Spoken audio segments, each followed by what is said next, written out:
അത് ഞാൻ സന്ദീപ് വാര്യരിലേക്ക് പോകുന്നു. സന്ദീപ്, നമ്മളുടെ ഓണത്തല്ല് എന്ന പരിപാടി ഈ ചർച്ച കഴിഞ്ഞാൽ ഉടൻ വരും. സന്ദീപിനെ ഞങ്ങൾക്ക് ആ ചർച്ചയിൽ മിസ്സായി. അതുകൊണ്ട് തന്നെ ഈ ചർച്ചയിൽ സന്ദീപ് വേണമെന്ന് ഞങ്ങൾ പറയുമായിരുന്നു. നമുക്ക് അധിക സമയമില്ല, ഒരു 6 മിനിറ്റ് 7 മിനിറ്റ് മാത്രമേ നമുക്ക് കിട്ടൂ. അതിനിടയിൽ 2 ചോദ്യങ്ങളാണ് നമുക്കുള്ളത്. ഇക്കുറി ഓണം എങ്ങനെ, അത് സന്ദീപിൻ്റെ വ്യക്തിപരമായി. 2, മൊത്തത്തിൽ മലയാളിയുടെ ഓണം എങ്ങനെയാണ്? സമൃദ്ധിയിലാണോ, വറുതിയിലാണോ, ആശങ്ക വേണോ സന്ദീപ്? വ്യക്തിപരമായി ഈ വർഷം ഓണം ആഘോഷിക്കുന്നില്ല. വളരെ അടുത്ത ഒരു ബന്ധുവിൻ്റെ മരണം സംഭവിച്ചതുകൊണ്ട് ഇത്തവണ ഞങ്ങൾക്ക് അങ്ങനെ ഒരു ഓണാഘോഷം കുടുംബത്തിലില്ല. എന്നാൽ പോലും കുടുംബവുമായിട്ട് എല്ലാവരും ഒരുമിച്ച് നാളെ ഉച്ചയ്ക്ക് ഒരു ഭക്ഷണം കഴിക്കും. അതിലപ്പുറം ഒരു ആഘോഷമൊന്നുമില്ല.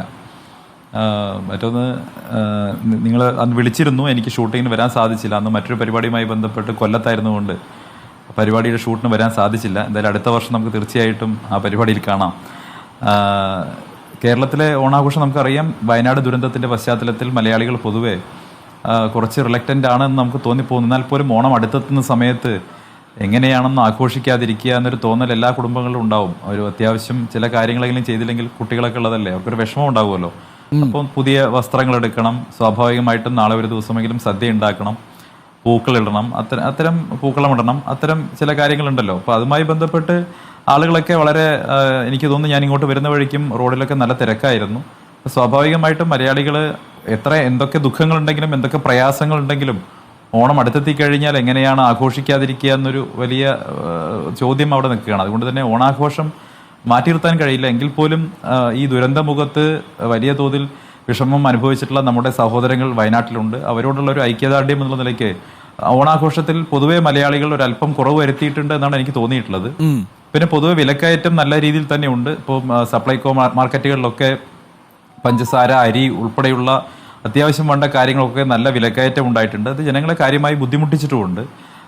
എങ്കിൽ പോലും നമുക്കറിയാം ഓണാഘോഷത്തിൽ അത്തരം കാര്യങ്ങളെ വിലക്കയറ്റം ഉണ്ടെങ്കിൽ പോലും ഏതെങ്കിലുമൊക്കെ തരത്തിൽ കാര്യങ്ങളൊക്കെ സംഘടിപ്പിച്ച് കാണം വിറ്റും ഓണം ഉണ്ണണം എന്നാണല്ലോ പറയുക. അപ്പോൾ സർക്കാരിൻ്റെയും കയ്യിൽ ഉള്ളൊരു ഓപ്ഷൻ എന്ന് പറയുന്നത് കാണം വിറ്റ് ഓണം ഉണ്ടുക എന്നുള്ളത് തന്നെയാണ്. ഈ സമയത്ത് എന്തായാലും സർക്കാരിനെ സാമ്പത്തിക പ്രതിസന്ധിയുടെ പേരിൽ, അവരുണ്ടാക്കി വെച്ച സാമ്പത്തിക പ്രതിസന്ധിയുടെ പേരിൽ കുറ്റപ്പെടുത്താനൊന്നും ഞാനില്ല. നല്ലൊരു ദിവസമായിട്ട് അവർ കുറ്റപ്പെടുത്താനില്ല. പക്ഷേ നമ്മൾ ചിന്തിക്കേണ്ടതാണ് എങ്ങനെയാണ് കേരളത്തിൻ്റെ റവന്യൂ ജനറേഷൻ എങ്ങനെ നമുക്ക് വർദ്ധിപ്പിക്കാൻ സാധിക്കും, ടാക്സ് ബേസ് എങ്ങനെ വർദ്ധിപ്പിക്കാൻ സാധിക്കും, കേരളത്തിൽ എങ്ങനെ മാനുഫാക്ചറിങ് ഇൻഡസ്ട്രിയെ നമുക്ക് ഡെവലപ്പ് ചെയ്ത് കൊണ്ടുവരാൻ പറ്റും, എങ്ങനെ കേരളത്തെ മുന്നോട്ട് നയിക്കാൻ സാധിക്കും എന്നുള്ളതിനെക്കുറിച്ച് എല്ലാ രാഷ്ട്രീയ പ്രവർത്തകരും പൊതുപ്രവർത്തകരും ഒക്കെ ഒരുമിച്ചിരുന്ന്, മാധ്യമപ്രവർത്തകരും ഒക്കെ ഒരുമിച്ചിരുന്ന് ആലോചിക്കേണ്ട സമയമാണ്. ഞാൻ ഇന്ന് വളരെ രസകരമായിട്ടുള്ളൊരു വീഡിയോ കണ്ടിരുന്നു. എൻ്റെ നാട്ടിൽ നിന്നുള്ളൊരു ചെറുപ്പക്കാരൻ്റെ വീഡിയോ ആണ്. അദ്ദേഹം 10 ലക്ഷം രൂപയ്ക്ക് 9 മാസം മുമ്പ് തുടങ്ങിയിട്ടുള്ള ഒരു ബിസിനസ് ഇന്ന് 287 കോടി രൂപയുടെ അസറ്റ് ക്രിയേറ്റ് ചെയ്തു എന്നാണ് പറയുന്നത്. ഞാൻ മനസ്സിലാക്കുന്നത് ഈ ഇലക്ട്രിക്കൽ കാറുകളുടെ ചാർജിങ്ങുമായി ബന്ധപ്പെട്ട ഒരു ബിസിനസ്സാണ് അദ്ദേഹം തുടങ്ങിയിട്ടുള്ളത്.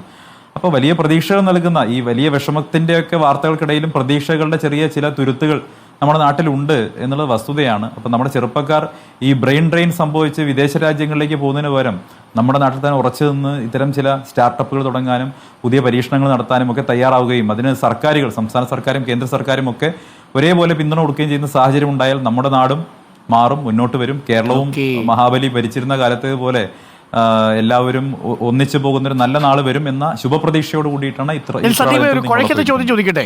മാവേലി നാടാണെന്ന് കരുതുക, ആ മാവേലിയെ ചവിട്ടിത്താഴ്ത്താൻ ഒരു വാമനൻ ഉരുമ്പിട്ട് വന്നാൽ സന്ദീപ് ആരുടെ പക്ഷത്ത് നിൽക്കും?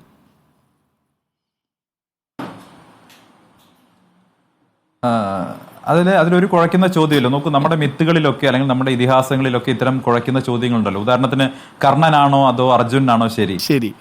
ചില പ്രത്യേക സാഹചര്യങ്ങൾ നോക്കുന്ന സമയത്ത് നമുക്ക് കർണന്റെ ഭാഗത്ത് ശരി കണ്ടെത്താൻ സാധിക്കും. രാമരാവണ യുദ്ധത്തിൽ നിങ്ങൾക്ക് ഒരുപക്ഷെ 2 ഭാഗത്തും ശരിയും തെറ്റും കണ്ടെത്താൻ സാധിക്കും. അതുപോലെ തന്നെ സുഗ്രീവന്റെയും അതുപോലെ തന്നെ സഹോദരന്റെയും വിഷയത്തിൽ നിങ്ങൾക്ക് 2 ഭാഗത്തും ശരിയും തെറ്റും കണ്ടെത്താൻ സാധിക്കും. ഇത്തരം ചോദ്യങ്ങൾക്കുള്ള സ്പേസ് എല്ലാം നമ്മുടെ ഇതിഹാസത്തിലുണ്ട്. അതുകൊണ്ട് അത്തരം ചോദ്യം ഉന്നയിക്കുന്നവർക്ക് ഉന്നയിക്കാം. നമ്മളൊരു പക്ഷം പിടിക്കേണ്ടതൊന്നുമില്ല.